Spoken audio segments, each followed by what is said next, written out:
너무너무 좋은 제도는 맞습니다. 하지만 당연히 채무자들에게는 그만한 책임이 따르게 됩니다.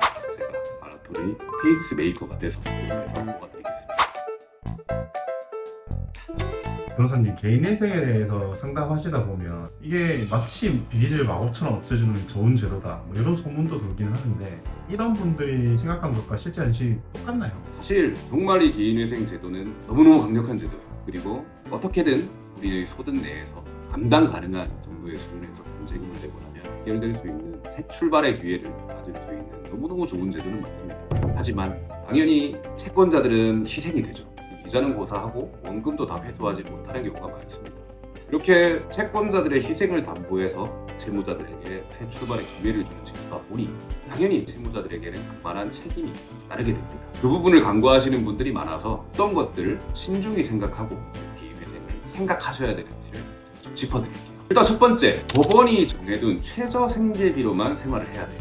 정해져 있어요. 법원에서 1인 가구, 2인 가구, 3인 가구 이게 매년 조금씩 달라지게 되고 정해져 있는 1인 가구 기준으로 2025년도에는 143만 원. 143만 원으로 무슨 생활을 해요? 사실 상당히 많은 거죠. 그게 채권자들의 희생을 담보로 채무자를 회생시켜주는 대가라고 생각하시면 됩니다. 하지만 최저 생계비로의 생활을 3년에서 5년 가까이 꾸준히 유지하시는 게 보통 어려운 일이 아니거든요. 가장 큰 어려움이고 이겨내야 하는, 감수해야 되는 책임 중에 하나입니다. 그리고 두 번째, 예상치 못한 변수가 또 발생했을 때의 어려움입니다. 우리가 살아가면서 아플 때도 있을 것이고 사고가 생길 경우도 있을 거예요.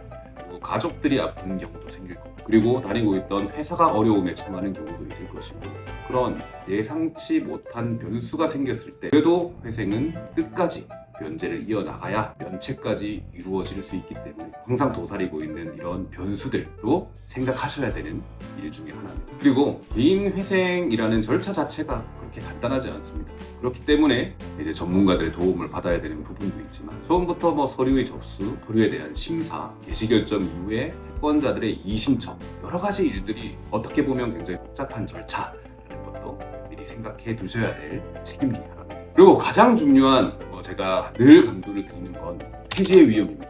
문제를 성실하게 이행하지 못하면 폐지가 돼요. 폐지가 되면 우리가 힘들게 문지명령으로 막아뒀던 그런 개시결정을 통해서 막아져 있던 채권자들의 주심이 일제히 사라집니다. 그리고 지금까지는 우리가 매달 나달이 이렇게 원리금들이나 카드값을 갖고 오셨을 텐데 이렇게 회생을 진행하시다가 폐지가 되고 나면 일시에 모든 걸 문제를 해야 되는 굉장히 어려운 상황에 처하게 됩니다.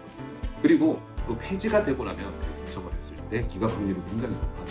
또 갚다가 못 갚으면 다시 신청하면 되지 이런 쉽게 생각하시는 부분은 없으셨으면 좋겠어. 한 번 시작했으면 절대 폐지되지 않고 면책까지 가야 회생이 완성이 된다라는 걸 잘 유념하셨으면 좋겠습니다. 그렇게 많지는 않아요. 제가 겪은 의뢰인분들 중에서 10분 중에 그래도 한 분 정도는 회생을 굉장히 좀 쉽게 떠나시는 분들이 계시거든요. 하지만 개인회생은 채권자의 희생을 담보로 하는 만큼 많은 책임을 가지고 어려운 과정을 이겨내야 된다라는 걸 좀 유념하셨으면 좋겠어요. 회생을 하시는 분들 조금 어려움을 겪고 지치시고 하는 거 참 많이 봤어요. 그래서 저는 개인회생은 마라톤과 같다라는 말씀을 드립니다. 3년에서 5년이 짧은 시간이 절대 아니거든요. 하지만 또 마라톤은 완주를 하고 나면 그만큼 보람이 있잖아요. 그런 보람을 같이 느끼실 수 있도록 제가 마라톤의 페이스메이커가 돼서 옆에서 도와드리겠습니다. 또 궁금한 점이 있으시면 영상 하단 링크를 통해 접속하시면 저희들이 친절하게 답변해드리겠습니다. 영상 시청 감사드리고 앞으로도 유용한 회생 정보로 부탁드리겠습니다. 감사합니다.